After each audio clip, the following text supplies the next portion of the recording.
So right now there's all this talk about Kanye West and his obsession with Hitler, and there's all these people that are commenting about Kanye West and what he said in terms of uh, his anti-Jewish remarks. And so also what is coming out and being revealed and is not talked about as widely is the big question here. Kanye West's his anti-Semitism did what his anti-blackness did not do. And some people have a problem with that. Now, I'm going to say this honestly, it's not just some people. There are many people talking about this. We noticed that right away when Kanye West said all these negative things about the Jewish community, there was this race to get the law enforcement to make a public service announcement. There's this rush to protect this community, and there's advertisements showing in the news the anti Jewish rhetoric and the groups that are, I believe, white supremacist groups that have been from out of the area coming into the area and having full protest or showing their hatred or leaving leaflets around in various communities that happen to be predominantly demographically Jewish communities or areas that they would probably live and go to temples and socialize and maybe restaurants, and they're saying that the hatred, the violence against the Jewish community has increased. However, when there's violence against the black community, when there has been hatred against the black community, when there has been uh, rhetoric against the black community, when there has been a lot of issues involving black community and they use politics in it to try to spew anti-blackness, um, there's no rush for protection of the black community. There's no push for a public service announcement to make notice that we're going to do whatever possible and have a zero tolerance for the violence against the black community when there's brutality where you outright see people being gunned down or killed by law enforcement simply because they claimed that they had a gun but it was a cell phone, or they claimed they had a weapon and it turns out to be nothing, or it's somebody reaching for their identification and they get gunned down. And then when people speak out on these issues involving the black community, it's just the black community and a few people that bring it to the attention of many. And there's no public service announcement. You don't see the same fervor that you see regarding the Jewish community to protect the black community in the same way. And so that is it's not only being talked about, but it's also in comparison. We notice that there was an instant, let's cut this man's money off. Let's prove to Kanye West that he's not to say these things against the Jewish community, and we're going to teach him a lesson by cutting his money off. And so what that also is revealing who is really powerful in this country.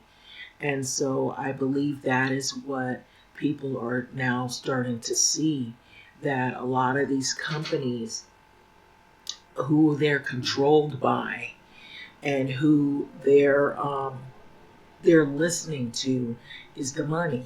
And so that's just telling you right there, the Jewish community, and I'm not trying to be mean, they have a lot of money. They have a lot of support and resources in order to get things done when it comes to protecting their community. Yes, the violence has gone up, but I noticed right away there was a public service announcement. There were police that were ready to protect their community. And we have not seen that in terms of the black community. It's been the opposite.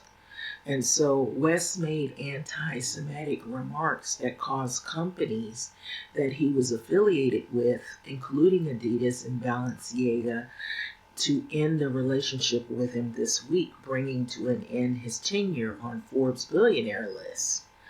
But the $1 million question is why this didn't happen a long time ago, given West's history of making anti black statements. So over the years, West, who has legally changed his name to Ye, has made multiple inflammatory statements that have angered many in the black community, including his insistence that slavery was a choice and racism is a dated concept, and most recently his inclusion of White Lives Matter shirts on the fashion line. This was, I believe, during Fashion Week. He's also been in interviews with Tucker Carlson. The answer to why I wrote White Lives Matter on the shirt is because they do, he said in a recent interview with Tucker Carlson. Yet none of those were met with the same this decisive, punitive economic consequence as the anti Semitism. And so that is the reason why people are talking about it and they're comparing the two situations.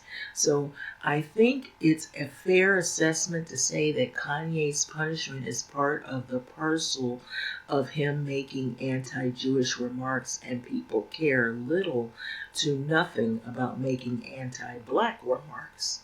So Ilya Davis, Director of Freshman and Senior Academic Success at Morehouse College in Atlanta, told CNN this: oftentimes black suffering is overlooked or minimized in culture. And so it's as if we are the ones that don't matter in terms of black community. And so our lives seem to be very insignificant, and our plight in a society is insignificant. And so I believe that is the way we are met with society, and that's the reason why nothing is done. When you see these police shootings, it's sanctioned killings. That's what I'm saying. So others have observed the same. So it seemed to take West offending the Jewish community before his empire, which includes music, fashion, tennis shoes, began to crumble.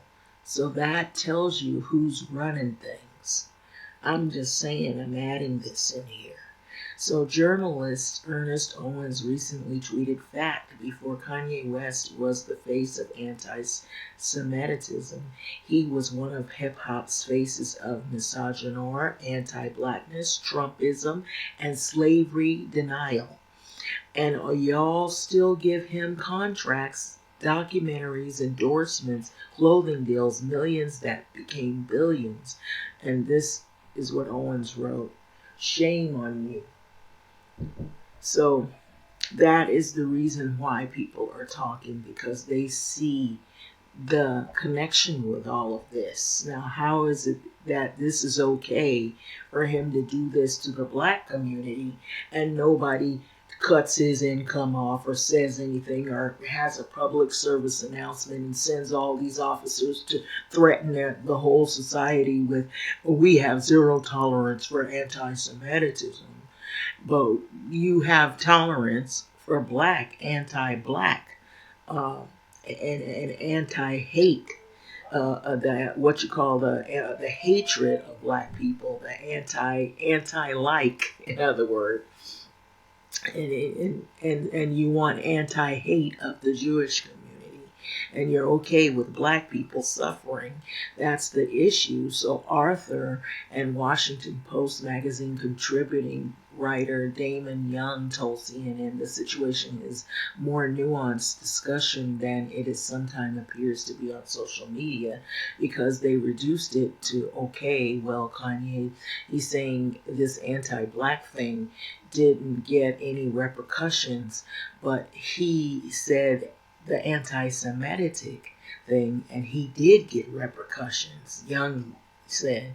So it's obvious, must mean that anti-blackness didn't move the needle, but anti-Semitism did. And while that may be true, I think there were other things happening. So Young said companies predominantly led by white executives, for example, often struggle to react to anti-black Semitic sentiments. So when a black person says things about black people, it's like, okay, what do we do? What do we do with that? And he said, so it's an easier sort of conversation, an easier sort of path to consequence when you start talking about people that you're not a part of. And so then it, you have to go on to all of this, So Nigel K. Baptist, an assistant professor at the University of Arkansas, told CNN that West has been given a great deal of leeway with the black community, who have rallied around him at other times in the past, like when he, in 2005, that then President George Bush didn't care about black people after Hurricane Katrina, when he had opened up about his mental health challenges. And the reason we never really completely shut Kanye down is because we were hanging on to this essence of what he had used to be, Baptist told CNN. So that goodwill waned recently, with West falsely suggesting George Floyd was killed by fentanyl overdose, despite a medical examiner's testimony that fentanyl was not the direct cause of George Floyd's death, only a contributing factor after being knelt on by a police officer. So the anti-Semitic comments were the straw that broke the camel's back. Baptist said, creating a perfect storm in which members of the black community are deciding that West should be canceled. And so it just led up to all of this. It seemed like it got worse as time went on. I'm adding this in there. So Ilya Davis, who is also a philosophy professor at Morehouse, said all people's pain and trauma, regardless of what community they're part of, should be met with love and compassion, including West, who he said needs to be corrected and held accountable. So I think that it's very important for us to somehow include the idea of how do we express love even in the face of contradiction. He said, so as contradictory as this brother may seem, we have to love him, yet rightfully so critique him and criticize him when he's gone amok, when he's gone off course this way. So Davis said West thought his class would preclude any critiques of his making anti-Jewish remarks. I think he's a victim of his own arrogance, Davis added. So this is pretty much the article. I got a little tongue-tied up there. But my point is that a lot of people are talking about it in comparison to the communities. And I also said that I felt like that this Jewish community is very powerful when they can have his money cut off and they can have a public service announcement and they can rally around the Jewish community as soon as somebody makes anti-Jewish remarks towards that community. They hurry up and jump on, oh, we have to protect this community. We got to make sure that they do not have any anyone threatening their community. We have to protect these people. We have to get our law enforcement to make a public service announcement. We have to get on CNN and warn people to that we have zero tolerance for and on Fox News that we have zero tolerance for any hatred towards the Jewish community. But you never see that when black people are getting killed or if something happens in our communities. It's normalized, and that is the thing that people are noticing. Also, that right away they met they made a swift punishment for Kanye West when he said these things about the Jewish community. And so that is what people are looking at. And I noticed that, I'm not saying that it that he's right. I'm not saying that. But what I'm saying is if you're going to protect the Jewish community and rally around them and make public service announcements, you should do the same thing for the black community. That's what people are looking at, and that's what they're talking about, and that's what they're saying. And so that's where that's coming from. And so if you have a problem with it, then you might be part of the issue as to why people are starting to look at this as an issue that is long overdue, has not been really talked about widely or enough. And it's with any group, it's like if you're going to rally around that group and you're going to make all these public service announcements and you're going to make mention that you need to protect this community, then how come you can't do it for the black community? That is the question.